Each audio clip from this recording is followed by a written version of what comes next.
जय श्री राधे कृष्ण। प्यारे दर्शकों, आज के इस वीडियो में हम आपको गोपाष्टमी के व्रत की अद्भुत और चमत्कारी कथा सुनाएंगे और यह भी बताएंगे कि यह व्रत किस दिन रखा जाएगा। मित्रों, गोपाष्टमी के दिन गौ माता की पूजा करने और व्रत रखने से मनुष्य के जीवन के सभी पाप धुल जाते हैं और जो पुत्र चाहते हैं उन्हें पुत्र मिलता है, जो धन चाहते हैं उन्हें धन मिलता है, अविवाहित लड़कों और लड़कियों की शादी हो जाती है और बुजुर्गों को शांति मिलती है। आइए अब गोपाष्टमी व्रत की कथा सुनाते हैं। मित्रों, एक बार एक राजा की दो बेटियां थीं। बड़ी बेटी बहुत सुंदर थी, लेकिन उसका स्वभाव बहुत अजीब था और वह हमेशा घमंडी रहती थी, जबकि छोटी बेटी का रंग सांवला था और वह सामान्य दिखने वाली थी, लेकिन वह बहुत धार्मिक स्वभाव की थी। वह सभी प्रकार के व्रत रखती थी। राजा ने अपनी दोनों बेटियों का पालन पोषण एक जैसा किया और उन्हें एक जैसी शिक्षा दी। दोनों एक साथ बड़ी हुईं। जब वे विवाह योग्य हुईं तो सुवर्ण नामक नगर से देवदानी नामक एक राजा दोनों बेटियों से विवाह के लिए राजा के राजमहल पर आया। तब राजा देवदानी ने दोनों बहनों से विवाह कर लिया। राजा ने अपनी दोनों बेटियों का विवाह राजा देवदानी से कर दिया। राजा ने अपनी दोनों बेटियों को उनके विवाह में बहुत दान और दहेज दिया, रेशमी कपड़े और कीमती कपड़े दिए। राजा ने अपनी दो बेटियों से पूछा, बेटियों, मैंने तुम्हें दहेज में बहुत सी चीजें दी हैं। मैंने तुम्हें हीरे और मोती जड़े हुए आभूषण, कीमती रेशमी कपड़े, हाथी, घोड़े, ऊंट और साथ ही दास, दासियां और नौकर दिए हैं। अगर तुम्हें कुछ और चाहिए तो कृपया मुझे बताओ। छोटी बेटी, जिसका नाम मीनाक्षी था, उसने कहा, पिताजी, कृपया मुझे मेरी गाय और बछड़ा भी दे दीजिए। उसे अपनी गाय और बछड़े से बहुत लगाव था। राजा ने उसे एक गाय और एक बछड़ा भी दे दिया। राजा ने बड़ी बेटी से पूछा, बेटी, तुम्हारी छोटी बहन को गाय और बछड़ा मिला है, तुम्हें क्या चाहिए? वह सोचने लगी, मेरी छोटी बहन ने गाय और बछड़े के लिए कहा है, तो मैं भैंस के लिए कहूंगी। उसने कहा, पिताजी, कृपया मुझे एक भैंस भी दे दीजिए। राजा ने नौकरों से पूछा, पिताजी, कृपया मुझे एक भैंस भी दे दीजिए। दोनों बहनें खुशी खुशी रहने लगीं। बड़ी रानी स्वरा विवाह के बाद भी अपनी छोटी बहन मीनाक्षी पर अपना प्यार बरसाती रही। छोटी रानी पहले की तरह गाय और बछड़े की बहुत अच्छी सेवा करती थी। छोटी बहन ने अपने मित्रवत स्वभाव से महल के अंदर और बाहर सभी का दिल जीत लिया। हर कोई अपनी छोटी बहन मीनाक्षी की प्रशंसा करता था। यह देखकर बड़ी बहन स्वरा इसे सहन नहीं कर सकी। एक दिन बड़ी बहन स्वरा ने अपनी एक दासी से अपनी छोटी बहन की गाय के बछड़े को मारने और बछड़े के शरीर को गेहूं के बोरों के नीचे दफनाने के लिए कहा। किसी ने ध्यान नहीं दिया। शाम को जब छोटी बहन मीनाक्षी ने गाय के पास बछड़े को नहीं देखा तो उसने महल के नौकरों से बछड़े को खोजने के लिए कहा, लेकिन वह कहीं नहीं मिला। नौकरों ने पूरे राज्य में महल के अंदर और बाहर खोज की, लेकिन वह कहीं नहीं मिला। उस दिन गाय पूरे समय अपने बछड़े के लिए रंभा रही थी। गाय की आंखों से आंसू बह रहे थे। अपनी गाय को ऐसी स्थिति में देखकर छोटी रानी मीनाक्षी बहुत दुखी हुई और उसने पानी भी छोड़ दिया। जब राजा रात का खाना खाने बैठे तो उनका भोजन मांस में बदल गया। उनकी थाली खून से भर गई। कुछ ही समय में पूरा महल खून से भर गया। मांस के टुकड़े हर जगह पड़े हुए मिले। यह देखकर राजा बहुत चकित हुए।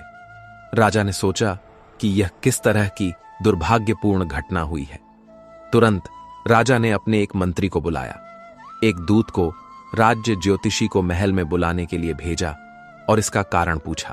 राज्य ज्योतिषी ने कहा कि महाराज, आपकी बड़ी रानी ने दासी से गाय के बछड़े को मरवा दिया और उसका मृत शरीर गेहूं के बोरों के नीचे दफन कर दिया गया।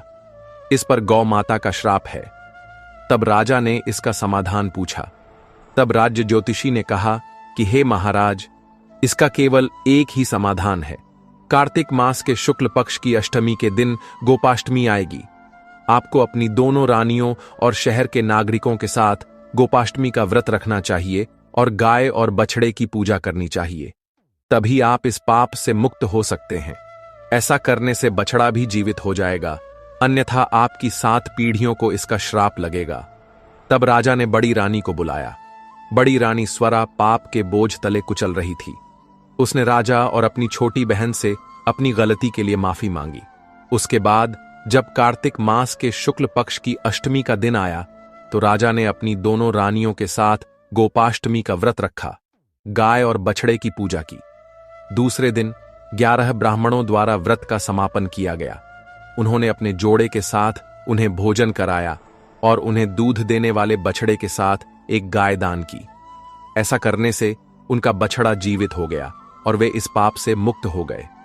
प्यारे दर्शकों, इसलिए कार्तिक मास के शुक्ल पक्ष की अष्टमी के दिन गोपाष्टमी का व्रत रखना चाहिए, गाय और बछड़े की पूजा करनी चाहिए। ऐसा करने से करोड़ों देवी देवताओं की पूजा और व्रत होता है। अब आगे एक कहानी और सुनिए। मित्रों, एक बार सत्ययुग का समय था जब लोग 1 रुपया कमाते थे। उन दिनों अगर कोई महीने में 5 रुपये कमाता था तो यह एक बड़ी बात मानी जाती थी। 3 आने में 1 किलो घी खरीदा जा सकता था। यह कहानी भी उसी युग की है। एक शहर था, उस शहर का नाम रत्न नगरी था। शहर के राजा रत्न सिंह थे, इसीलिए शहर का नाम भी रत्न नगरी हो गया। उस शहर में एक धनी व्यक्ति और उसकी पत्नी रहते थे। पत्नी के पास एक गाय थी। पत्नी खुद गाय की देखभाल करती थी। वह गाय को हरा चारा खिलाती थी, उसे पीने के लिए ठंडा पानी रखती थी। वह अपने हाथों से गोबर के उपले उठाती थी। वह खुद लकड़ी बनाती थी और खुद बाड़े की सफाई करती थी। यह बहुत चमत्कारी था। सेठ सेठानी को इसका पता नहीं था।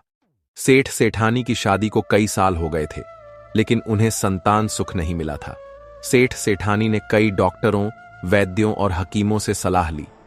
सभी ने एक ही बात कही, सेठ सेठानी, आप दोनों माता पिता बनने के लायक हैं। आप में कुछ भी गलत नहीं है। यह सिर्फ किस्मत है कि आपको बच्चे नहीं मिल रहे हैं। तब एक पंडित ने सुझाव दिया कि आपको दान, अच्छे कर्म और यज्ञ करने चाहिए। सेठ सेठानी ने सब कुछ किया, लेकिन सब व्यर्थ था। एक बार एक ज्ञानी महात्मा जी उनके शहर आए। सेठ सेठानी ने उन्हें अपने सभी दुख बताए। ज्ञानी महात्मा जी ने सेठ सेठानी से कहा, बेटा, मैं कल तुम्हारे घर आऊंगा और तुम्हारे घर पहुंचने के बाद ही तुम्हें पुत्र प्राप्ति का उपाय बताऊंगा। अगले दिन ज्ञानी महात्मा जी सेठ सेठानी के घर आए। ज्ञानी महात्मा जी ने सेठ सेठानी के आंगन में एक गाय बंधी देखी। गाय को देखकर ज्ञानी महात्मा जी ने गाय को प्रणाम किया, गाय के पैर की धूल अपने माथे पर लगाई और गाय को अपने हाथों से हरा चारा खिलाया। उसके बाद ज्ञानी महात्मा जी ने सेठ सेठानी से कहा कि हे वत्स, तुम्हारे आंगन में बंधी यह गाय बहुत विचित्र, अनोखी और चमत्कारी है।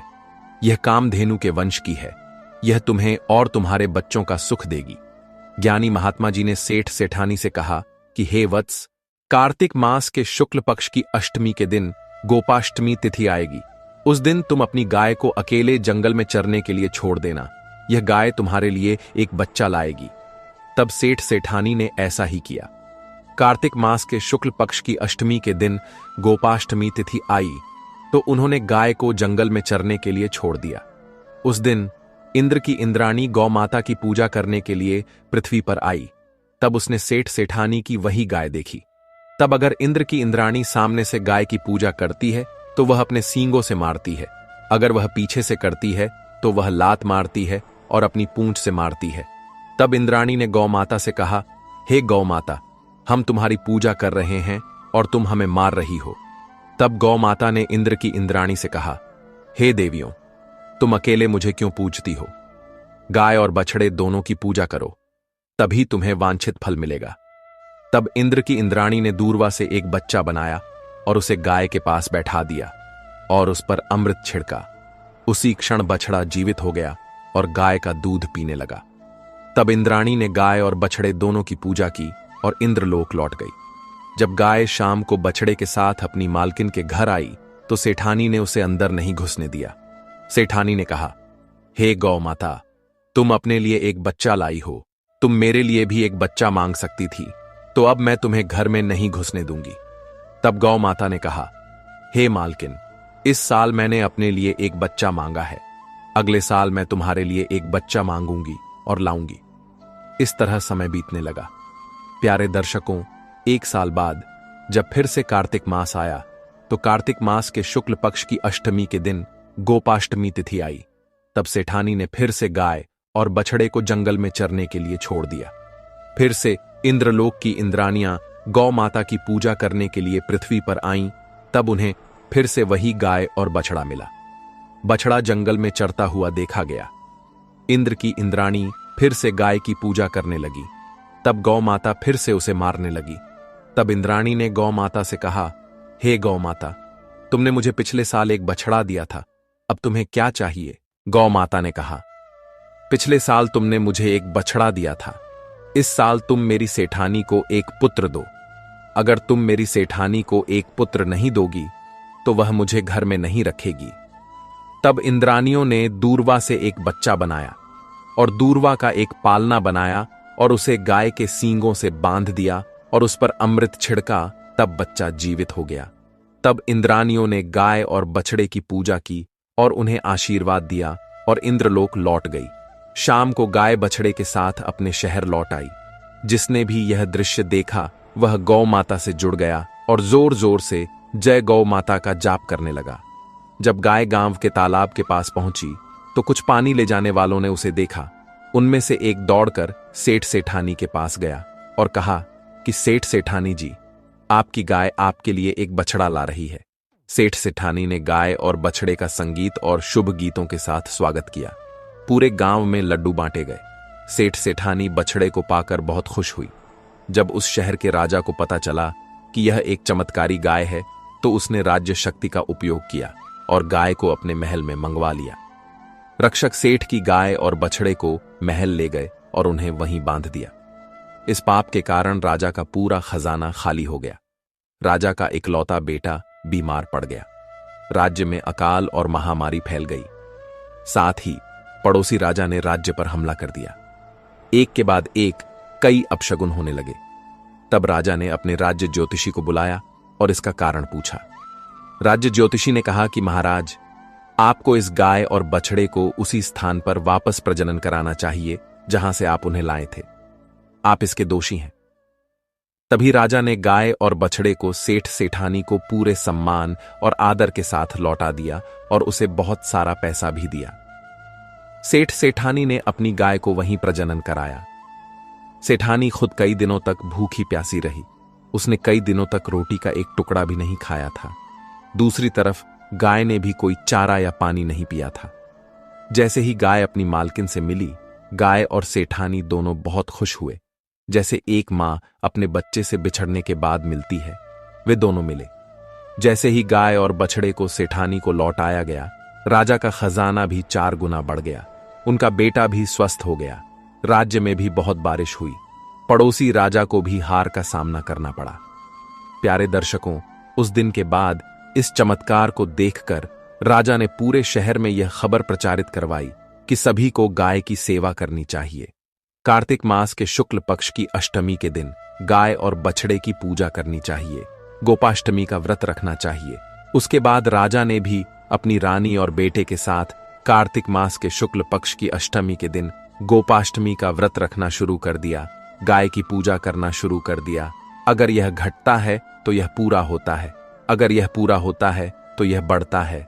बसरे का नाम भूल जाओ, तुम्हारा भंडार भर जाता है। गौ माता की कहानी, गौ माता की सेवा के फल इस लोक में और मृत्यु के बाद अगले लोक में भी मिलते हैं। आइए अब हम एक और पौराणिक और पवित्र कहानी सुनते हैं जो शुभ परिणाम देती है। न केवल मनुष्य बल्कि देवता भी गाय की सेवा के लिए उत्सुक हैं। आइए एक और कहानी सुनते हैं। मित्रों, बहुत समय पहले की बात है। एक बार दानवों के राजा बलि और देवताओं के राजा इंद्र के बीच भयंकर युद्ध हुआ। सभी दानव इंद्रलोक और स्वर्ग पर कब्जा करना चाहते थे। यह उनके बीच युद्ध का कारण था। उस युद्ध में गुरु बृहस्पति जी इंद्र और अन्य देवताओं के साथ थे, जबकि दानवों में उनके गुरु शुक्राचार्य जी राजा बलि के साथ थे। युद्ध में दोनों तरफ से दानव और देवता मर रहे थे। तब उनके गुरु शुक्राचार्य जी मृत दानवों को फिर से जीवित कर रहे थे। एक दिन इंद्र ने देखा कि जिन दानवों को उन्होंने एक दिन पहले मारा था, वे अगले दिन युद्ध के मैदान में जीवित देखे गए। इंद्र ने अपने गुरु बृहस्पति जी से इसका कारण पूछा। तब गुरु बृहस्पति जी ने इंद्र से कहा कि हे इंद्रदेव, देवताओं के गुरु शुक्राचार्य जी के पास संजीवनी मंत्र है। वे उसी मंत्र से अपने मृत दानवों को फिर से जीवित कर रहे हैं। तब इंद्रदेव ने गुरु बृहस्पति जी से कहा कि इंद्र ने कहा कि इस तरह हम कभी भी दानवों को नहीं मार पाएंगे। तब बृहस्पति ने कहा कि गुरु बृहस्पति, आपको भी यह ज्ञान प्राप्त करना चाहिए। तब बृहस्पति ने कहा कि शुक्राचार्य ने महादेव जी से घोर तपस्या करके यह ज्ञान वरदान के रूप में मांगा था, लेकिन अभी हमारे पास उनसे यह मंत्र सीखने का पर्याप्त समय नहीं है। तब गुरु बृहस्पति ने अपने पुत्र कक्ष को शुक्राचार्य जी के पास संजीवनी मंत्र सीखने के लिए भेजा। तब कुछ शुक्राचार्य जी के पास गए और उनसे अनुरोध किया, हे गुरुदेव, कृपया मुझे अपना शिष्य बना लें। मैं आपके आश्रम में रहना चाहता हूं और आपकी सेवा करना चाहता हूं। तब शुक्राचार्य जी को पता चला कि यह बृहस्पति का पुत्र कुछ है, लेकिन कुछ की भक्ति सेवा से प्रसन्न होकर शुक्राचार्य जी ने उसे अपना शिष्य बना लिया। कुछ शुक्राचार्य जी के आश्रम में गायों को चराने लगा और सुबह शाम अपने गुरु की सेवा करने लगा। कुछ एक बहुत ही सुंदर, आकर्षक, स्वस्थ युवक था। कुछ कई वाद्य यंत्र बजाना भी जानता था। शुक्राचार्य जी की एक बहुत ही सुंदर लड़की थी जिसका नाम देवयानी था, जो नृत्य और गायन से प्रेम करती थी। कुछ और देवयानी दोस्त बन गए। कुछ वाद्य यंत्र बजाता और गाता, जबकि देवयानी नृत्य करती। देवयानी कुछ के सुंदर सुगठित शरीर से प्यार करने लगी। देवयानी कुछ से भीतर से प्यार करने लगी। तब एक दिन दानवों को पता चला कि बृहस्पति का पुत्र कुछ संजीवनी मंत्र सीखने के लिए शुक्राचार्य के आश्रम में आया है, तो उन्होंने कुछ को मारने की योजना बनाई। जब कुछ जंगल में अकेले गायों को चरा रहा था तो दानवों ने कुछ को मार डाला और उसके टुकड़े सेठ को खिला दिए। शाम को गायें आश्रम लौट आई, लेकिन कुछ नहीं आया। देवयानी ने अपने पिता से कहा कि पिताजी, कुछ जंगल से नहीं लौटा है, आपको पता लगाना चाहिए कि कुछ कहां है। तब शुक्राचार्य जी ने अपने तंत्र मंत्र से पता लगाया कि कुछ मारा गया है और उसे खा लिया है। शुक्राचार्य जी ने अपनी बेटी से कहा कि बेटी, अब कुछ नहीं किया जा सकता, कुछ मारा गया है, अब वह जीवित नहीं हो सकता। यह सुनकर देवयानी रोने लगी और कहा कि पिताजी, मैं कुछ को पसंद करती हूं, अगर वह जीवित नहीं होता तो मैं भी अपना जीवन त्याग दूंगी। तब शुक्राचार्य जी ने अपने संजीवनी मंत्र से कुछ को फिर से जीवित कर दिया। मित्रों, 2-4 दिन बाद जब दानवों ने कुछ को फिर से जीवित देखा तो उन्होंने कुछ को मार डाला और उसे समुद्र में फेंक दिया। शाम को गाय आश्रम लौट आई, लेकिन कुछ अभी तक नहीं लौटा था। देवयानी ने फिर अपने पिता से कहा, पिताजी, गाय आश्रम लौट आई है, लेकिन कुछ अभी तक नहीं लौटा है। शुक्राचार्य ने अपनी तांत्रिक शक्तियों से पता लगाया और अपनी बेटी से कहा, बेटी, कुछ मारा गया है और उसे समुद्र में फेंक दिया गया है, अब उसे फिर से जीवित नहीं किया जा सकता। देवयानी फिर से रोने लगी और कहा, पिताजी, आपके संजीवनी मंत्र का ज्ञान कब काम आएगा? कृपया कुछ को फिर से जीवित कर दें, अन्यथा मुझे मार डालें। शुक्राचार्य ने फिर अपने संजीवनी मंत्र से कुछ को फिर से जीवित कर दिया। इस प्रकार कुछ जीवित हो गया और गायों की सेवा करने लगा। 2-4 दिन बाद जब दानवों ने शुक्राचार्य के आश्रम में कुछ को फिर से जीवित देखा तो उन्होंने एक योजना बनाई। उन्होंने कुछ को जंगल में अकेले गायों को चराते हुए देखा। दानवों ने कुछ को मार डाला, उसे कुचल दिया। शाम को गाय जंगल से लौट आई, लेकिन कुछ वापस नहीं आया। देवयानी अपने पिता के पास वापस आई और कहा कि पिताजी, आज गाय जंगल से वापस आ गई, लेकिन कुछ नहीं आया। शुक्राचार्य जी ने फिर तंत्र मंत्र से पता लगाया और अपनी बेटी से कहा कि बेटी, कुछ फिर से मारा गया है, लेकिन इस बार मैं उसे फिर से जीवित नहीं कर सकता।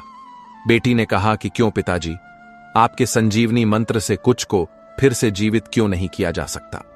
शुक्राचार्य जी ने अपनी बेटी से कहा कि बेटी, दानवों ने कुछ को मार डाला, उसे कुचल दिया और उसे सुरा में डाल दिया और उन्होंने मुझे धोखे से वह सुरा पिला दी। अगर मैं उसे संजीवनी मंत्र से फिर से जीवित करता हूं तो वह मेरे पेट को फाड़कर बाहर आएगा। इससे वह जीवित हो जाएगा, लेकिन मैं मर जाऊंगा। देवयानी ने अपने पिता से कहा कि पिताजी, मैं आपके और कुछ के बिना नहीं रह सकती, अब आप कोई समाधान सोचें। तब शुक्राचार्य जी ने केवल एक ही समाधान समझा। उन्होंने अपने पेट में पाउडर के रूप में पड़े कुछ को अपने संजीवनी मंत्र से फिर से जीवित किया और उसे संजीवनी मंत्र का ज्ञान सिखाया। उन्होंने इसे पेट में पड़े कुछ को दिया, बेटा, मैंने तुम्हें फिर से जीवित किया। बेटा, मैंने तुम्हें संजीवनी मंत्र तब सिखाया जब तुम मेरे पेट में थे, लेकिन मैं तुम्हें अपने पेट से केवल एक शर्त पर बाहर निकालूंगा। तुम्हें मेरे द्वारा सिखाए गए संजीवनी मंत्र के लिए दक्षिणा देनी होगी। जब तक तुम मुझे दक्षिणा नहीं दोगे, मैं तुम्हें अपने पेट से बाहर नहीं निकालूंगा। पेट में पड़े कुछ ने शुक्राचार्य जी से कहा, गुरुदेव, आप मांगिए, जो कुछ भी आप मांगेंगे मैं आपको दूंगा। शुक्राचार्य जी ने कहा, बेटा, जब मैं तुम्हें फिर से जीवित करूंगा तो तुम मेरे पेट को फाड़कर बाहर आओगे। तुम जीवित हो जाओगे, लेकिन मैं मर जाऊंगा। तब तुम मुझे संजीवनी मंत्र से फिर से जीवित करने का वादा करो। जब तुम मुझे यह वादा दोगे कि जैसे ही तुम बाहर आओगे तुम मुझे संजीवनी मंत्र से फिर से जीवित करोगे, तभी मैं तुम्हें बाहर निकालूंगा। तब कुछ ने वादा किया, गुरुदेव, मैं वही करूंगा जो आप कहेंगे। उसके बाद शुक्राचार्य जी ने कुछ को अपने पेट से बाहर निकाला। उसके बाद कुछ शुक्राचार्य जी का पेट फाड़कर बाहर आया और जीवित हो गया। कुछ सच्चा कुछ है। गुरु अपने शिष्य निकले। उन्होंने शुक्राचार्य को भी संजीवनी मंत्र से फिर से जीवित किया। उसके बाद देवयानी ने कुछ से शादी करने का प्रस्ताव रखा, लेकिन कुछ ने मना कर दिया। देवयानी ने कुछ से इसका कारण पूछा और कुछ ने कहा, मैं अभी तुम्हारे पिता के पेट से पैदा हुआ था और इसलिए हम भाई बहन हैं, इसलिए मैं तुमसे शादी नहीं कर सकता।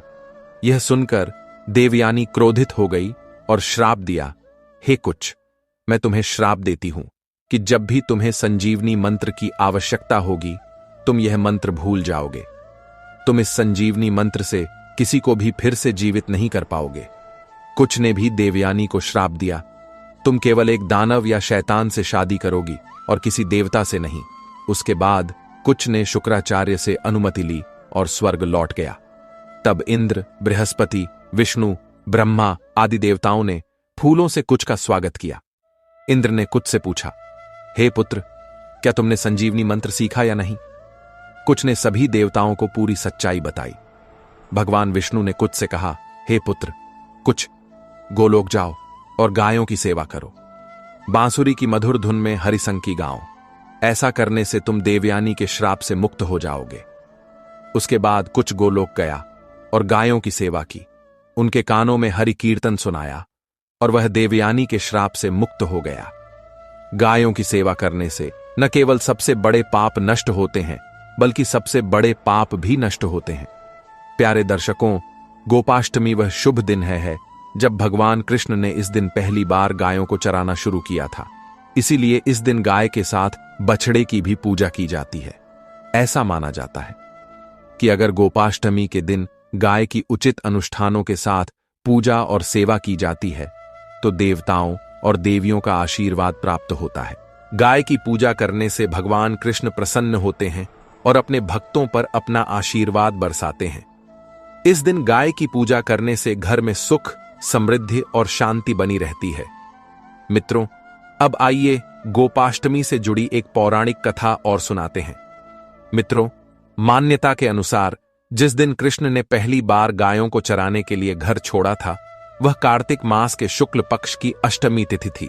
इसलिए इस तिथि को गोपाष्टमी के रूप में मनाया जाता है। मित्रों, जब श्री कृष्ण 6 साल के हुए तो उन्होंने यशोदा जी से कहा, मां, अब मैं बड़ा हो गया हूं। यशोदा जी ने प्यार से कहा, ठीक है लल्ला, अब तुम बड़े हो गए हो तो बताओ अब मुझे क्या करना चाहिए। इस पर कन्हैया ने कहा, अब मैं बछड़ों को चराने नहीं जाऊंगा, अब मैं गायों को चराने जाऊंगा।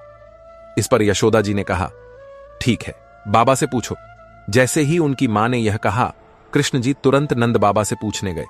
नंद बाबा ने कहा, लल्ला, तुम अभी बहुत छोटे हो, फिलहाल तुम बछड़ों को ही चराओ।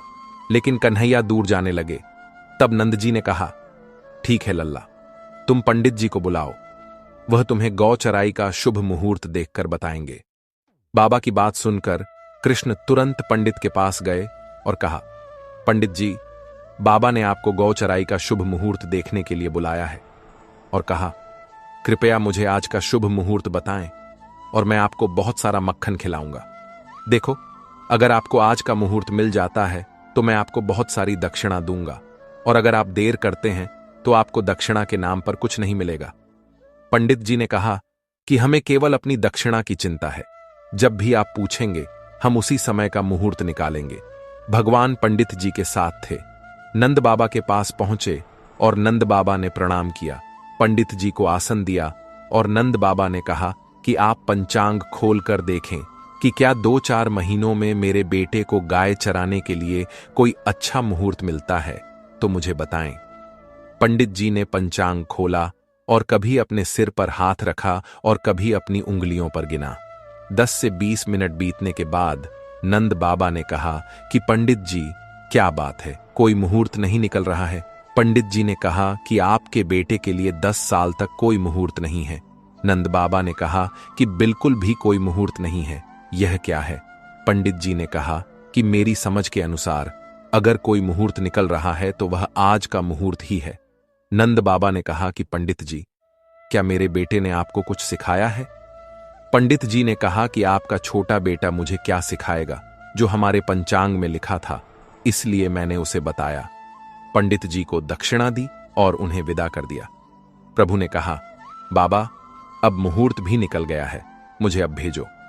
नंद बाबा ने कहा कि हम तुम्हें गाय चराने के लिए नहीं भेजेंगे, क्योंकि तुम अभी बहुत छोटे हो। भगवान दुखी हो गए और एक कोने में बैठ गए। वह बैठ गए और रोने लगे। यहां सभी ग्वाल बाल अपनी गायों को बाहर निकालने की तैयारी कर रहे थे। वे उन्हें बाहर निकालने के लिए बार बार लाठी दिखा रहे थे, लेकिन गायें बाहर नहीं आ रही थीं और गौशाला में वापस आ रही थीं। ग्वाल बाल दौड़कर नंद बाबा के पास गए और कहा कि आप अपने बेटे को भेजो। नंद बाबा ने पूछा कि क्या हुआ? ग्वाल बालों ने कहा कि गायें गौशाला से बाहर नहीं आ रही हैं। तब नंद बाबा ने कहा कि जाओ और गायों को गौशाला से बाहर निकालो। भगवान रो रहे थे, लेकिन उन्होंने नंद बाबा के आदेश को अस्वीकार नहीं किया। उसी समय वह उठे और अपनी कमर से बांसुरी निकाली और वहां एक छोटा सा मिट्टी का चबूतरा था और वह बांसुरी बजाने लगे। भगवान ने बांसुरी पर प्रत्येक गाय का नाम बोला। जब गायों ने बांसुरी पर अपना नाम सुना तो गायें गौशाला से दौड़कर बाहर आ गईं और भगवान कृष्ण के चारों ओर खड़ी हो गई। कुछ गायें भगवान के कमल के हाथों को चाट रही थीं और कुछ भगवान के कमल के चरणों को चाट रही थीं और कुछ भगवान के गालों को चाट रही थीं। जब नंद बाबा ने देखा कि गायें भगवान को कितने प्यार से देख रही हैं, तब नंद बाबा ने कहा कि अगर यशोदा गायों को इतना प्यार दिखाएगी तो कान्हा भी आज गाय चराने जाएंगे। वह गोपाल से इतना प्यार करती हैं। वह दिन कार्तिक शुक्ल पक्ष की गोपाष्टमी का था। भगवान को खूबसूरती से सजाया गया है। गायें सामने हैं, पीछे कृष्ण, बलराम और सभी ग्वाल बाल हैं। भगवान ने एक बहुत ही सुंदर लीला की है। मित्रों, जब भगवान गाय चराने गए तभी ढेनकासुर नामक एक राक्षस वहां आया। भगवान ने उसे भी मार डाला। बलराम और वज्र के बच्चे कृष्ण के साथ ताड़ के फल खाने के लिए ताड़ के जंगल में गए। बलराम ने पेड़ों से फल तोड़े। इससे पहले कि बच्चे उन फलों को खा पाते, धेनुक नामक एक असुर, जो एक गधे के रूप में उन पर हमला कर रहा था, 2 बार मार सहने के बाद बलराम ने उसे उठाया और पेड़ पर फेंक दिया। पेड़ भी टूट गया और वह असुर भी मारा गया।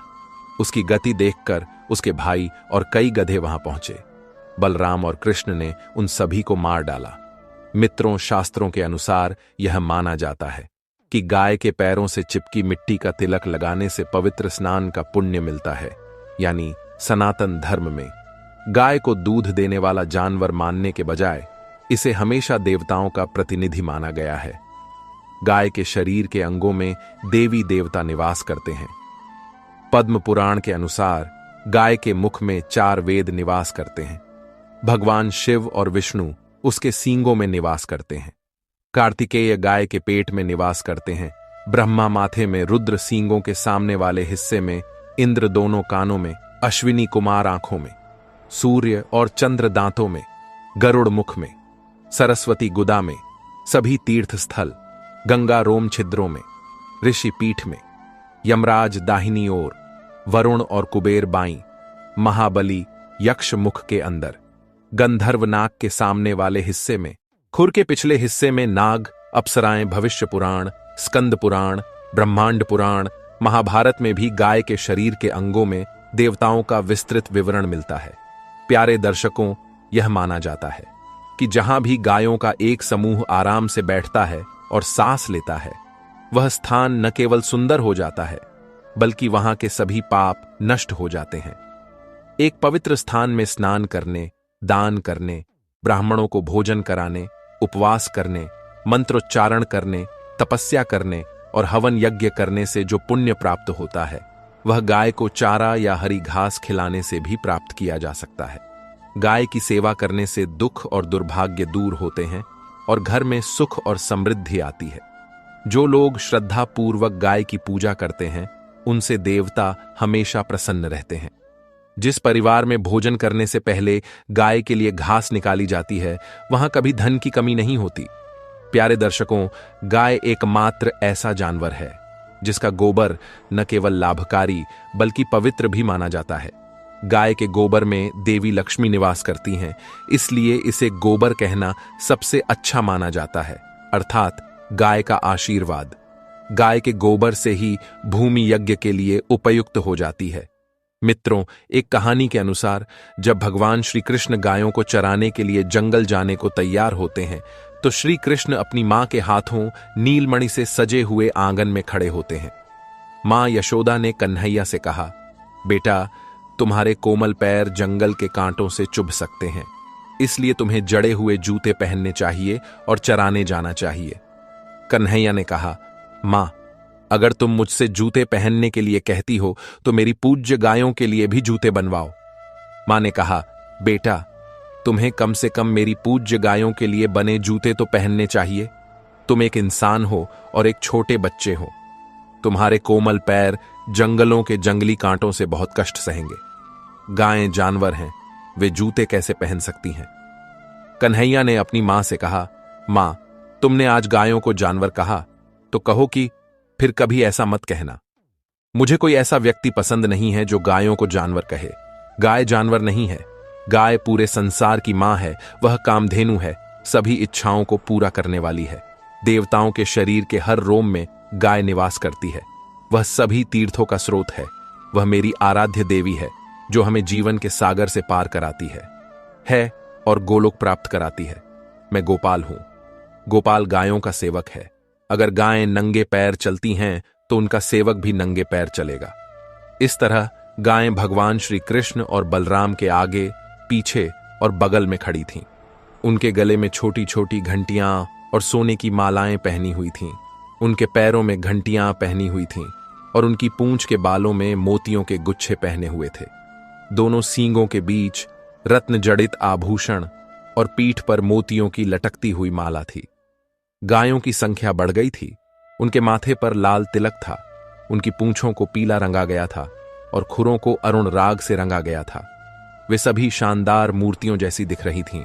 कुछ कैलाश जैसी सफेद थीं, कुछ लाल थीं, कुछ पीली थीं, कुछ चितकाबरी थीं, कुछ काली थीं, कुछ सुस्त थीं और कुछ तांबे के रंग की थीं, और उन सभी की आंखें कन्हैया पर टिकी थीं। नंद बाबा और नंद रानी ने अपने इष्ट देव नारायण को प्रसन्न किया, ब्राह्मणों को सोना दान किया और कन्हैया के लिए आशीर्वाद लिया। मित्रों, आइए अब हम एक और गाय और भगवान श्री कृष्ण की एक बहुत ही सुंदर कहानी सुनते हैं। भगवान कृष्ण की गोवर्धन लीला के समय जब इंद्रदेव अपने विनाश के नृत्य से थक गए, तो वे वृंदावन और उसके निवासियों को कोई नुकसान नहीं पहुंचा सके। तब उन्हें बहुत शर्म महसूस हुई। उन्होंने भगवान की लीला और उनकी शक्ति को पहचान लिया था। उनका अभिमान चूर चूर हो गया था। वे अपने कार्यों के लिए भगवान से क्षमा मांगने की सोच रहे थे, लेकिन हिम्मत नहीं जुटा पा रहे थे। तभी आकाश में एक तेज रोशनी दिखाई दी और घंटियों की मधुर ध्वनि गूंज उठी। कुछ ही देर में मां सुरभि प्रकट हुई और इंद्र को संबोधित करते हुए कहा, हे देवताओं के राजा, मैंने अब तक आपको गायों का रक्षक माना था, लेकिन अब मेरा भ्रम टूट गया है। आपके अहंकार के कारण आपने वृंदावन की पूरी गौजाति को मिटाने के लिए अपनी पूरी शक्ति का उपयोग किया है। लेकिन धन्य हैं भगवान कृष्ण, जिन्होंने न केवल गायों को बल्कि वृंदावन के सभी निवासियों को आपके प्रकोप से बचाया। वास्तव में वही गायों के रक्षक हैं, जिन्होंने गायों की किसी भी प्रजाति को कोई नुकसान नहीं होने दिया है। इसलिए मैं आपको गायों का रक्षक स्वीकार करने से इनकार करती हूं। मैं वृंदावन की पवित्र भूमि पर जा रही हूं, जहां भगवान कृष्ण अपनी दिव्य लीला कर रहे हैं। मैं भगवान हरि के चरणों की पूजा करने जा रही हूं। यह कहकर मां सुरभि भी वृंदावन की ओर चल पड़ी। वृंदावन पहुंचकर मां सुरभि भगवान कृष्ण के सामने प्रकट हुई। मां सुरभि को अपने सामने देखकर भगवान कृष्ण अत्यंत प्रसन्न हुए और उनसे आने का कारण पूछा। मां गाय सुरभि ने कहा, हे स्वामी, आप तीनों लोकों के रक्षक हैं। आज अपनी लीला से आपने वृंदावन की सभी गायों की रक्षा की है। मैं आपके चरणों में नमन करती हूं। हे नाथ, आज मैं बहुत प्रसन्न हूं। हे स्वामी, यद्यपि पूरा ब्रह्मांड केवल आपके संकेत से चलता है, आप पूरे ब्रह्मांड की उत्पत्ति का कारण हैं। आप ही एकमात्र दाता हैं। पूरा संसार आपसे अपने फल प्राप्त करता है। लेकिन हे स्वामी, आज मैं आपको कुछ देना चाहती हूं। कृपया इसे स्वीकार करें। तब भगवान ने प्रेम पूर्वक कहा, हे मां, आप मुझे अपनी मां जितनी प्रिय हैं। जो कुछ भी आप देंगी उसे प्राप्त करना मेरा सौभाग्य होगा। यह सुनकर मां गाय सुरभि भी बहुत प्रसन्न हुई और कहा, हे स्वामी, आपके इस संसार में अनेक नाम हैं, लेकिन आज मैं आपको एक नाम भी देना चाहती हूं। कृपया इसे स्वीकार करें। तब भगवान ने बहुत प्रसन्न होकर कहा, निश्चित रूप से मां, मुझे शीघ्र बताओ। मां गाय सुरभि ने भी कहा, हे नाथ, आपने सभी गायों की रक्षा की है, इसलिए आज से आपको गोविंद नाम से पुकारा जाएगा। गोविंद नाम सुनकर भगवान कृष्ण ने प्रसन्न होकर मां सुरभि से कहा कि मैं अपना नाम सुनकर बहुत खुश हूं। मित्रों, अब कार्तिक का पवित्र महीना चल रहा है और भगवान को गोविंद नाम से पुकारा करे हर रोज। मित्रों, एक बार दुर्वासा ऋषि बरसाना गए थे। उस समय श्री राधा जी अपनी सहेलियों के साथ खेल रही थीं। राधा जी और उनकी सहेलियां छोटे छोटे बर्तन बनाकर उनमें अस्थाई भोजन तैयार कर रही थीं और उसे भगवान जी को अर्पित कर रही थीं। श्री राधा रानी और उनकी सहेलियां यह सब कर रही थीं कि तभी अचानक दुर्वासा ऋषि आ पहुंचे। दुर्वासा ऋषि को देखकर श्री राधा जी और उनकी सहेलियां ऋषि के सम्मान में खड़ी हो गईं और उन्हें आदरपूर्वक प्रणाम किया और बहुत ही सरल भाव से उनका स्वागत किया और उन्हें बैठने के लिए कहा। ऋषि दुर्वासा मासूम थे और छोटी लड़कियों के इस सरल व्यवहार को देखकर वे बहुत प्रसन्न हुए और उन लड़कियों द्वारा फैलाई गई आसन पर जाकर बैठ गए। तीनों लोगों को हमेशा यह डर रहता था कि दुर्वासा ऋषि की सेवा में कोई गलती न हो जाए। श्री राधा जी और उनकी सहेलियां उसी दुर्वासा ऋषि की बहुत सरलता और प्रेम से सेवा कर रही थीं और ऋषि दुर्वासा उन्हें देखकर बस मुस्कुरा रहे थे। तभी राधा जी की सहेलियों ने कहा कि हे ऋषि देव, क्या आप जानते हैं कि मेरी राधा रानी बहुत स्वादिष्ट लड्डू बनाती है और उन लड्डुओं से हमने भगवान का भोग लगाया है और अब हम आपको भी प्रसाद के रूप में देंगे। उसके बाद राधा जी की सहेलियां जाकर राधा जी के हाथों से बने लड्डुओं का प्रसाद लाती हैं। इसे देखकर दुर्वासा ऋषि उनकी मासूमियत से बहुत अभिभूत हो जाते हैं और हंसने लगते हैं और हंसते हुए कहते हैं कि हे प्यारी स्त्रियों, अब क्या मैं यह प्रसाद स्वीकार करूं? और पूछते हैं कि क्या ऋषि ने यह प्रसाद बनाया है? दुर्वासा के इस प्रश्न पर सभी सहेलियां एक साथ और एक स्वर में कहती हैं कि हां ऋषिवर, यह हमारी प्यारी श्री राधा जी ने ही बनाया है और हम दावा करते हैं कि आज तक आपने ऐसा लड्डू नहीं खाया होगा। उसके बाद जैसे ही दुर्वासा ऋषि खुशी खुशी झूठ से बना वह लड्डू अपने मुंह में डालते हैं, ऋषि पूरी तरह से चकित हो जाते हैं। लेकिन वह लड्डू ब्रज की मिट्टी से बना था, क्योंकि सबसे पहले उस लड्डू में ब्रज की मिट्टी का स्वाद था और उसके ऊपर वह श्री राधा रानी ने स्वयं अपने हाथों से बनाया था। इससे बढ़कर और क्या हो सकता था? उस लड्डू का स्वाद ऐसा था कि वह अमृत को भी फीका कर सकता था। उस लड्डू को खाने के बाद दुर्वासा ऋषि की आंखें खुशी के आंसुओं से भर गईं और उसके बाद बहुत प्रसन्न होकर उन्होंने श्री राधा जी को अपने पास बुलाया और प्रेम पूर्वक उनके सिर को सहलाया और उन्हें आशीर्वाद देते हुए कहा कि बेटी राधा, आज से तुम अमृत हस्ता हो गई हो, जिसका अर्थ है अमृत बनाने वाले हाथ। तुम्हारे हाथों से जो कुछ भी बनेगा, जो कोई भी भोजन या कोई व्यंजन खाएगा, उसे दीर्घायु प्राप्त होगी और वह हमेशा विजयी रहेगा। धन्य है दुर्वासा ऋषि, जिनके आशीर्वाद ने श्री कृष्ण और राधा रानी की अत्यंत मनमोहक लीला के लिए एक मार्ग दिखाया। यही कारण है कि जिस स्थान पर भगवान श्री कृष्ण के लिए भोग तैयार किया जाता है, उसे श्री राधा जी की रसोई कहा जाता है। इस कारण से भगवान श्री कृष्ण राधा रानी के बिना कोई भोग स्वीकार नहीं करते हैं। भगवान श्री कृष्ण के लिए जो भी भोग बनाए जाते हैं वे श्री राधा रानी स्वयं बनाती हैं। उनकी अनुमति के बिना कोई भी भोग भगवान श्री कृष्ण तक नहीं पहुंचता है। मित्रों, हमारे सनातन धर्म में माता गाय की पूजा का विधान हमेशा से बताया गया है, लेकिन कार्तिक मास के शुक्ल पक्ष की अष्टमी तिथि को गौ अष्टमी के रूप में मनाया जाता है। इस दिन मां गाय की पूजा और सेवा की विशेष परंपरा है। मित्रों, धार्मिक मान्यता के अनुसार भगवान श्री कृष्ण ने इसी दिन गायों को चराना शुरू किया था। इस दिन गाय के साथ बछड़े की भी पूजा की जाती है। गाय को हमारे हिंदू धर्म में पवित्र माना जाता है। शास्त्रों के अनुसार मां गाय में 33 करोड़ देवी देवता निवास करते हैं। ऐसा माना जाता है कि अगर इस दिन गाय की विधिवत पूजा और सेवा की जाती है तो हमें अपने सभी देवी देवताओं का आशीर्वाद प्राप्त होता है। गाय की पूजा करने से भगवान श्री कृष्ण प्रसन्न होते हैं और अपने भक्तों पर अपार कृपा बरसाते हैं। गाय और बछड़े की पूजा करें और उपवास रखें, उसे अपने जीवन में सभी सुख मिलते हैं। और यह भी मान्यता है कि गाय के शरीर पर जितने बाल होते हैं उतने ही समय तक वह गोलोक में रहती है। भगवान श्री कृष्ण की कृपा से उन्हें एक बच्चा प्राप्त होता है। सुख, समृद्धि और प्रगति का आशीर्वाद प्राप्त होता है। इस तरह यह व्रत बच्चे की इच्छा और उसके सुख और सौभाग्य के लिए रखा जाता है। गौष्टमी पर गाय की पूजा करने से घर में सुख, समृद्धि और शांति आती है। इस दिन मां गाय की पूजा के साथ साथ कृष्ण कन्हैया की भी पूजा करनी चाहिए और कहानी भी पढ़नी या सुननी चाहिए। इससे हमें पुण्य फल प्राप्त होता है। तो हमने यह कहानी तो इस वीडियो में पहले ही सुना दी है। अब हम एक कहानी और सुनाते हैं। मित्रों, एक बार देवराज इंद्र ने महाराजा दिलीप को स्वर्ग बुलाया। जब वह वहां गए तो उन्हें बताया गया कि देवताओं और राक्षसों के बीच युद्ध होने वाला है, तो कृपया हमारी मदद करें। तो राजा दिलीप ने मदद करने के लिए सहमति व्यक्त की। देवताओं और राक्षसों के बीच युद्ध हुआ। युद्ध समाप्त होने के बाद जब महाराजा दिलीप पृथ्वी पर लौट रहे थे तो उन्हें रास्ते में कामधेनु गाय मिली, लेकिन पृथ्वी पर आने की अपनी उत्सुकता के कारण महाराजा दिलीप ने गाय को देखा भी नहीं, न तो उन्होंने प्रार्थना की और न ही परिक्रमा की। गाय को इससे अपमान महसूस हुआ तो गाय क्रोधित हो गई और उन्हें शाप दिया कि वह निसंतान रहेंगे। केवल तभी जब मेरी बच्ची नंदिनी गाय आप पर दया दिखाएगी तभी आपको एक बेटा प्राप्त होगा।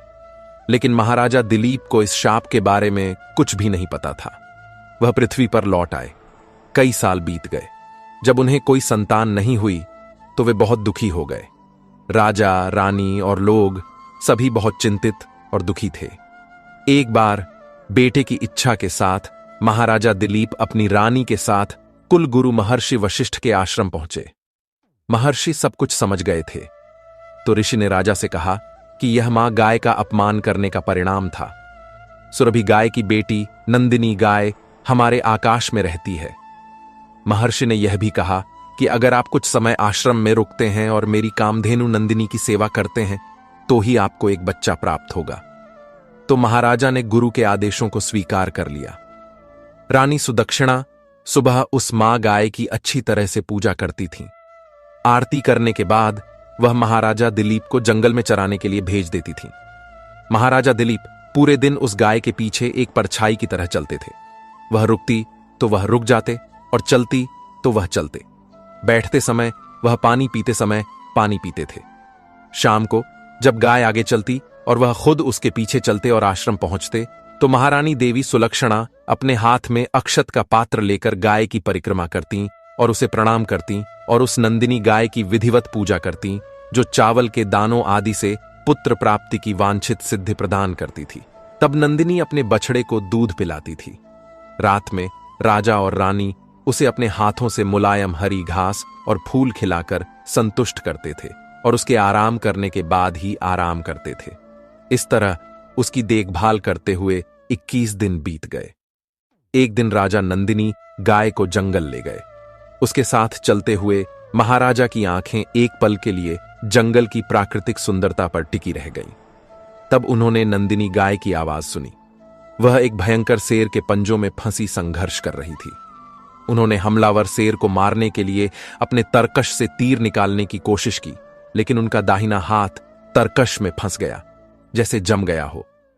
आश्चर्यचकित होकर सेठ ने महाराजा दिलीप से मानवीय भाषा में कहा, महाराज, मैं कोई साधारण सेठ नहीं हूं, मैं भगवान शिव का सेवक हूं।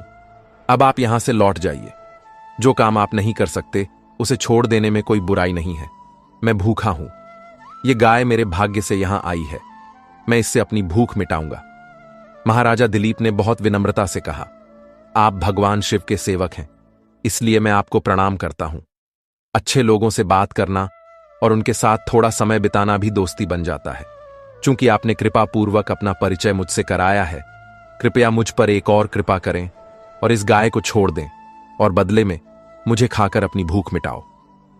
सेठ ने राजा को समझाने की कोशिश की कि एक चक्रवर्ती सम्राट को एक अकेली गाय के लिए अपना जीवन नहीं छोड़ना चाहिए। वह अपने गुरु को हजारों गायों का दान कर सकता था और अपने जीवन में हजारों गायों का पालन पोषण और रक्षा भी कर सकता था। लेकिन महाराजा दिलीप अपनी बात पर अड़े रहे। वह राजा के सामने शरण ली हुई गाय को बचाने के लिए अपना जीवन त्यागने को तैयार थे, बजाय इसके कि वह उसके सामने मारी जाए। अंत में शेर उसे छोड़कर गाय को छोड़ने के लिए सहमत हो गया। राजा का चिपका हुआ हाथ तरकश से फिसल गया। उसने धनुष और तरकश दोनों को एक तरफ रख दिया और सिर झुकाकर शेर के सामने बैठ गया। महाराजा दिलीप उस पर कूदने वाले थे और उसे फाड़कर खाने वाले थे, लेकिन आकाश से उस पर फूलों की वर्षा होने लगी। नंदिनी ने मानवीय भाषा में उसे पुकारा और कहा, महाराज, उठिए, यहां कोई शेर नहीं है। मैंने तुम्हें परखने के लिए यह मायावी शेर बनाया था। अब मेरे दूध को एक पत्ते के कटोरे में उबालकर पी लो, तुम्हें एक धर्मात्मा और शक्तिशाली पुत्र प्राप्त होगा। राजा उठे, कामधेनु गाय को प्रणाम किया और कहा, मां, आपके बछड़े का आपके दूध पर पहला अधिकार है। उसके बाद बचा हुआ दूध गुरुदेव का है, वह आश्रम लौट आए, लेकिन मैं गुरुदेव की अनुमति से ही थोड़ा दूध ले सकता हूं। महाराजा की गुरु भक्ति और धर्म प्रेम से नंदिनी और भी अधिक प्रसन्न हुई। शाम को आश्रम लौटकर महर्षि वशिष्ठ जी की अनुमति से महाराजा ने नंदिनी से कुछ दूध पिया। जब समय आया तो महाराजा दिलीप को भगवान श्री कृष्ण और मां गाय की कृपा से एक बहुत शक्तिशाली पुत्र प्राप्त हुआ। मित्रों, जैसा कि हमने इस वीडियो में जाना, धार्मिक मान्यता के अनुसार भगवान श्री कृष्ण ने इसी दिन गायों को चराना शुरू किया था। इस दिन गाय के साथ बछड़े की भी पूजा की जाती है। गाय को हमारे हिंदू धर्म में पवित्र माना जाता है। शास्त्रों के अनुसार मां गाय में 33 करोड़ देवी देवता निवास करते हैं। ऐसा माना जाता है कि अगर इस दिन गाय की विधिवत पूजा और सेवा की जाती है तो हमें अपने सभी देवी देवताओं का आशीर्वाद प्राप्त होता है। गाय की पूजा करने से भगवान श्री कृष्ण प्रसन्न होते हैं और अपने भक्तों पर अपार कृपा बरसाते हैं। गाय और बछड़े की पूजा करें और उपवास रखें, उसे अपने जीवन में सभी सुख मिलते हैं। और यह भी मान्यता है कि गाय के शरीर पर जितने बाल होते हैं उतने ही समय तक वह गोलोक में रहती है। भगवान श्री कृष्ण की कृपा से उन्हें एक बच्चा प्राप्त होता है। एक बच्चे को सुख, समृद्धि और प्रगति का आशीर्वाद प्राप्त होता है। इस तरह यह व्रत बच्चे की इच्छा और उसके सुख और सौभाग्य के लिए रखा जाता है। गोअष्टमी पर गाय की पूजा करने से घर में सुख, समृद्धि और शांति आती है। इस दिन मां गाय की पूजा के साथ साथ कृष्ण कन्हैया की भी पूजा करनी चाहिए और कहानी भी पढ़नी या सुननी चाहिए। इससे हमें पुण्य फल प्राप्त होता है। मित्रों, कार्तिक मास के शुक्ल पक्ष की अष्टमी तिथि है और इसी दिन गोपाष्टमी का पवित्र त्योहार मनाया जाता है। जिस प्रकार भगवान कृष्ण को कार्तिक मास प्रिय है, उसी प्रकार गौ माता भी सबसे प्रिय है। तो इस दिन गोपाष्टमी की कथा सुनने से अनंत लाभ प्राप्त होते हैं और मनुष्यों के सभी कष्ट और पाप मिट जाते हैं। तो आपको भगवान कृष्ण की गोपाष्टमी की कथा को बड़े भक्ति और प्रसन्न मन से अवश्य सुनना चाहिए। शास्त्रों में गोपाष्टमी पर्व का विशेष महत्व बताया गया है। इस दिन गौ माता की पूजा की जाती है। समस्त देवताओं का निवास गौ माता में माना जाता है। यह पर्व हर साल कार्तिक मास के शुक्ल पक्ष की अष्टमी तिथि को मनाया जाता है। शास्त्रों के अनुसार यह माना जाता है कि गाय के पैरों में लगी मिट्टी का तिलक लगाने से पवित्र स्नान का पुण्य मिलता है।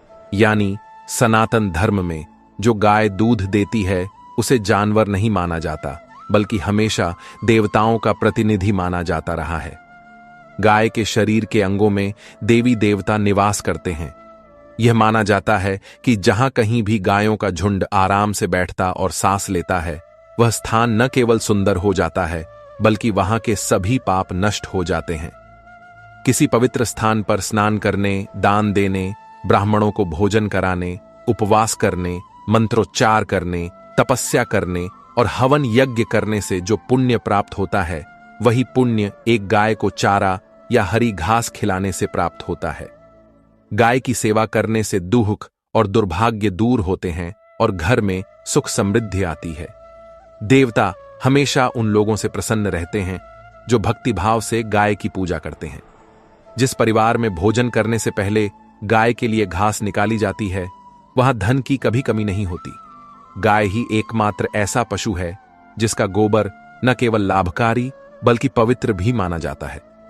चूंकि गाय के गोबर में देवी लक्ष्मी निवास करती हैं, इसलिए इसे गोबर कहना सबसे अच्छा माना जाता है, अर्थात गाय का आशीर्वाद। गोबर से लिपने पर ही भूमि यज्ञ के लिए उपयुक्त बनती है। मित्रों, अब आगे भगवान गणेश की गोपाष्टमी पर सुनी जाने वाली एक और कहानी सुन लीजिए। एक बार भगवान गणेश एक छोटे बच्चे के रूप में एक चिमटे में चावल और एक चम्मच में दूध लेकर निकले और वह सभी से अपने लिए खीर बनाने के लिए कह रहे थे। कोई कृपया मेरे लिए खीर बना दे। तो सभी हंस रहे थे और कहा, क्या इतने कम दूध और चावल से कभी खीर बन सकती है?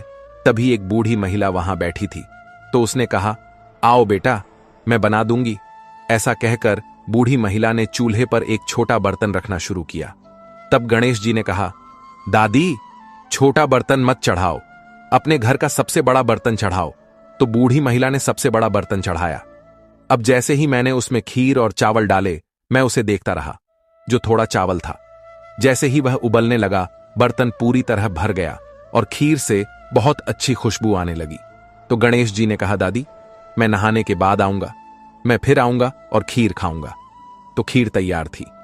खीर देखकर बूढ़ी महिला के पोते पोतियों ने उसे खाने के लिए रोना शुरू कर दिया। तो बूढ़ी महिला ने कहा, गणेश जी, मैं आपको भोजन अर्पित करूंगी। ऐसा कहकर उसने चूल्हे पर थोड़ी खीर रखी और एक कटोरा भरकर बच्चों को दे दिया। तो बूढ़ी महिला की पड़ोसी छत से देख रही थी। तो बूढ़ी महिला ने सोचा कि वह भगवान गणेश के बारे में गपशप करेगी, तो उसने भी एक कटोरा खीर भरकर उसे भी दे दिया।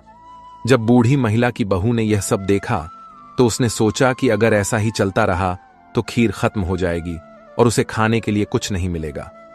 तो उसने भी जल्दी से एक बड़ा कटोरा खीर भरा और उसे खाया और कटोरे को चक्की के नीचे छिपा दिया। गणेश जी अभी तक नहीं आए थे, तो बूढ़ी महिला भी भूखी थी, तो उसने भी एक कटोरा खीर भरा और दरवाजे के पीछे बैठकर एक बार फिर कहने लगी कि गणेश जी, मैं आपको यह भोग अर्पित करना चाहूंगी, और फिर खाने लगी। तभी गणेश जी आ गए। तो जैसे ही बूढ़ी महिला ने गणेश जी को देखा, उसने कहा, आओ गणेश, क्या तुमने खीर खाई? मैं तुम्हारी ही प्रतीक्षा कर रही थी। तो गणेश जी ने कहा, दादी, मैंने तो पहले ही खीर खा ली है। तो बूढ़ी महिला ने पूछा, कब खाई? तो गणेश जी ने कहा कि जब तुम्हारे पोते ने खीर खाई तब मैंने खाई, जब तुम्हारे पड़ोसी ने खीर खाई मैंने भी खाई, और जब तुम्हारी बहू ने खीर खाई उसने भी खाई, और अब जब तुम खीर खा रही हो, मेरा पेट पूरी तरह भर गया है। बूढ़ी महिला, तुमने मेरे नाम से भोजन अर्पित किया, तुम्हारी बहू ने तो वह भी नहीं किया। तो बूढ़ी महिला ने कहा, बेटा बस करो, यह घर की बात है, इसे घर में ही रहने दो। अब मुझे बताओ कि मैं बची हुई खीर का क्या करूं? तो गणेश जी ने कहा कि झोपड़ी के कोने में एक गड्ढा खोदकर उसे दफना दो। अगर तुम सुबह उठकर उसी जगह फिर से खोदोगी तो तुम्हें 2 घड़े भरे हुए धन मिलेंगे। ऐसा कहकर भगवान गणेश गायब हो गए और जाते हुए उन्होंने झोपड़ी को लात मारी। तो एक ही लात से झोपड़ी की जगह एक महल खड़ा हो गया। सुबह सुबह बहू ने फावड़ा लिया और उस जगह को खोदा जहां खीर दफनाई गई थी, लेकिन बहू को कुछ नहीं मिला। तो बहू अपनी सास से कहने लगी, सास, तुम्हारा गणेश जी झूठे हैं। तो सास ने कहा, बहू, मुझे मारो, गणेश झूठे नहीं हैं, आओ मैं देखती हूं। तो उसने फावड़ा लिया और देखने लगी, और धड़ाम की आवाज के साथ 2 घड़े धन से भरे हुए निकले। तो बहू ने कहा, सास, गणेश जी सच्चे हैं, मैं झूठी हूं। तो सास ने कहा कि भगवान गणेश भावनाओं के भूखे हैं। ऐसा कहकर बूढ़ी महिला ने जोर से कहा, गजानन गणेश की जय बोलो। हे गणेश जी, जो तुमने बूढ़ी महिला को दिया वह सभी को दो। तो आइए मित्रों, अब आगे गोपाष्टमी की पूजा विधि और महत्व के बारे में जानते हैं। अष्टमी तिथि को ब्रह्म मुहूर्त में उठना चाहिए और सबसे पहले स्नान करके भगवान कृष्ण के सामने दीपक जलाना चाहिए। इसके बाद गाय और उसके बछड़े को नहलाकर गाय को तैयार करें। गाय को घंटियां आदि पहनाएं और आभूषण या फूलों की माला पहनाकर गाय को सजाएं। गाय के सींगों को रंगें और उसके चारों ओर एक दुपट्टा बांधें। अब इस दिन गाय की उचित पूजा करें और उसे भोजन कराएं। इसके बाद गाय की परिक्रमा करें। गोधूली बेला में फिर से गाय की पूजा करें और उन्हें गुड़, हरा चारा आदि खिलाएं। यदि आपके घर में गाय नहीं है तो आप गौशाला जाकर गाय की पूजा कर सकते हैं। मित्रों, साल 2025 में गोपाष्टमी 30 अक्टूबर 2025 को मनाई जाएगी। कार्तिक माह के शुक्ल पक्ष की अष्टमी तिथि 29 अक्टूबर 2025 को सुबह 9:23 से शुरू होकर 30 अक्टूबर 2025 को सुबह 10:06 पर समाप्त होगी। मित्रों, अब अंतिम कहानी और सुन लीजिए। मित्रों, एक छोटे से गांव में जहां सूरज की किरणें रोज नई उम्मीदें लेकर आती थीं, वहां एक गरीब मां रहती थी जिसका नाम राधा था। राधा का जीवन संघर्षों से भरा था, लेकिन उसके मन में भगवान और गायों के प्रति अटूट श्रद्धा थी। उसके पास एक पुरानी झोपड़ी थी और एक दुबली पतली गाय जिसका नाम गौरी था। गौरी राधा के लिए सिर्फ एक पशु नहीं, बल्कि उसके परिवार का एक सदस्य थी। राधा हर सुबह गौरी की सेवा करती थी। वह उसे नहलाती, उसके माथे को सहलाती और उसे ताजा चारा खिलाती। गौरी भी राधा से बहुत प्रेम करती थी। वह अपनी आंखों से राधा के प्रति अपना स्नेह व्यक्त करती थी। राधा के पास खाने के लिए अक्सर कुछ नहीं होता था, लेकिन वह हमेशा यह सुनिश्चित करती थी कि गौरी को भरपेट भोजन मिले। गांव के लोग राधा की इस निष्ठा और प्रेम को देखकर आश्चर्यचकित होते थे। वे कहते, राधा, तुम्हारे पास खुद के लिए कुछ नहीं है, फिर भी तुम गौरी का इतना ध्यान रखती हो। राधा मुस्कुराकर कहती, गौरी मेरी मां है, मेरा परिवार है, उसकी सेवा ही मेरा धर्म है। एक बार गांव में भयंकर सूखा पड़ा। खेत सूख गए, कुएं खाली हो गए और पशु पक्षी पानी की एक एक बूंद के लिए तरसने लगे। राधा के लिए यह समय और भी कठिन था। उसे गौरी के लिए चारा और पानी जुटाना मुश्किल हो गया था। वह खुद भूखी प्यासी रहती, लेकिन गौरी को किसी तरह बचाए रखने की कोशिश करती। वह दूर दूर तक जाती, पत्तियां और सूखी घास इकट्ठा करती और गांव के इकलौते बचे हुए कुएं से मुश्किल से थोड़ा पानी लाती। गोपाष्टमी का दिन नजदीक आ रहा था। राधा चिंतित थी कि वह इस पवित्र दिन पर गौरी की पूजा कैसे करेगी। उसके पास न तो फूल थे, न ही कोई मिठाई और न ही पूजा के लिए कोई सामग्री। उसकी आंखों में आंसू आ गए। वह गौरी के पास बैठी और उसके सिर को सहलाते हुए बोली, हे गौरी मां, इस बार मैं तुम्हारी ठीक से पूजा नहीं कर पाऊंगी, मुझे क्षमा करना। गौरी ने अपनी बड़ी बड़ी आंखों से राधा की ओर देखा, मानो उसे सांत्वना दे रही हो। अगले दिन सुबह जब राधा सोकर उठी तो उसने देखा कि उसकी झोपड़ी के बाहर कुछ चमक रहा था। वह बाहर निकली और देखा कि वहां ताजे फूलों का एक ढेर पड़ा था और पास में एक मटकी में मीठा दूध रखा था। राधा अपनी आंखों पर विश्वास नहीं कर पा रही थी। तभी गांव के मुखिया वहां आए। उन्होंने राधा से कहा, राधा, तुम्हारी निष्ठा और प्रेम को देखकर भगवान प्रसन्न हुए हैं। कल रात एक संत हमारे गांव में आए थे। उन्होंने तुम्हारी भक्ति की कहानी सुनी और ये सब तुम्हारे लिए छोड़ गए हैं। उन्होंने कहा कि गोपाष्टमी के दिन सच्चे मन से की गई सेवा ही सबसे बड़ी पूजा है। राधा की आंखें भर आईं। उसने भगवान का धन्यवाद किया और गोपाष्टमी के दिन गौरी की पूरे मन से पूजा की। उस दिन के बाद राधा के जीवन में कभी कोई कमी नहीं आई। उसकी गाय गौरी ने भी खूब दूध दिया, जिससे राधा का जीवनयापन आसान हो गया। गांव के लोग राधा की कहानी को एक प्रेरणा के रूप में याद करते थे कि कैसे एक गरीब मां की निस्वार्थ सेवा और सच्ची भक्ति ने भगवान को भी प्रसन्न कर दिया। प्यारे दर्शकों, आपके लाइक्स, शेयर्स और सब्सक्राइब हमें और भी अच्छी कहानियां लाने के लिए प्रेरित करते हैं। तो हमारे इस वीडियो को लाइक करें, ज्यादा से ज्यादा लोगों को शेयर करें। धन्यवाद। जय श्री कृष्णा। राधे राधे।